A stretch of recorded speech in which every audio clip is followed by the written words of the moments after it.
تیسرا وہ عقیقے کو بدعت کہتے تھے اور زمانہ جاہلیت کی رسم مانتے تھے۔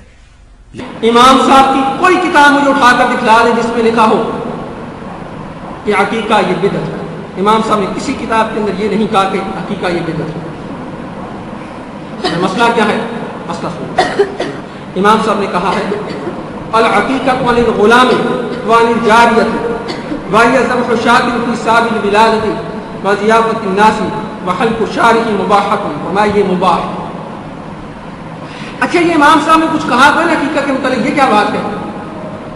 اور آپ نے کلپ سن لیا، کلپ کے اندر کہا کہ امام صاحب اس کو زمانہ جاہلیت کی رسم کہا کرتے تھے عقیقہ کو۔ کہتے ہیں نا عقل نہ ہوگا نا، علم نہ ہوگا تو موجے ہی ہوگا۔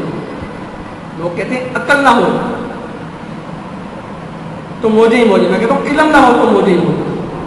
جب علم نہیں ہے تو جو مرضی کو کس نے پوچھنا ہے آگے کہ بھئی آپ کیا بات کہہ رہے ہیں؟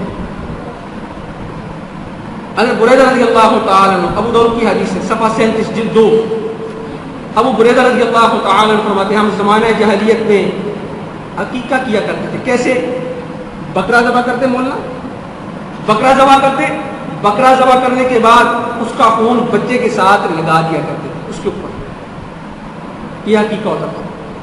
یہ زمانہ جاہلیت کی رسم تھی، خون کو لگا دینا ذبح کرنے کے بعد۔ اس کے بارے میں امام ابو حنیفہ رحمہ اللہ تعالی نے فرمایا ولا يحق عن الغلام ولا عن الجاریہ، یہ عقوق جو ہے نا، عقوق فرمایا یہ جاریہ اور غلام کی طرف سے نہیں ہے، یہ ٹھیک نہیں ہے، اس کو زمانہ جاہلیت کی رسم کا۔ بھائی اس کو تو سرکار دو عالم صلی اللہ علیہ وسلم نے خود ناپسند کیا ہے۔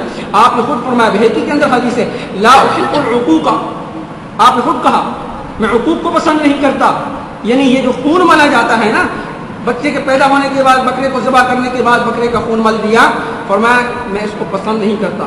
بھائی سرکار دو عالم صلی اللہ علیہ وسلم نے فرمایا میں پسند نہیں کرتا، اور امام صاحب نے اس کو زمانہ جاہلیت کی رسم کہہ دی، تو کون سا برا کیا؟ امام صاحب نے تو یہی کہا ہے نا بھائی زمانہ جاہلیت کی رسم ہے، کون؟ عقوق، خون مل دینا۔ اب اگر کوئی بندہ امام صاحب پر الزام لگائے کہ جی امام صاحب شوال کے 6 روزوں کو بدعت کہتے ہیں، امام صاحب حقیقے کو بدعت کہتے ہیں، صرف یہی کہا جا سکتا ہے لعنت اللہ علی الکاذبین، اس کے ذمہ ہے کہ وہ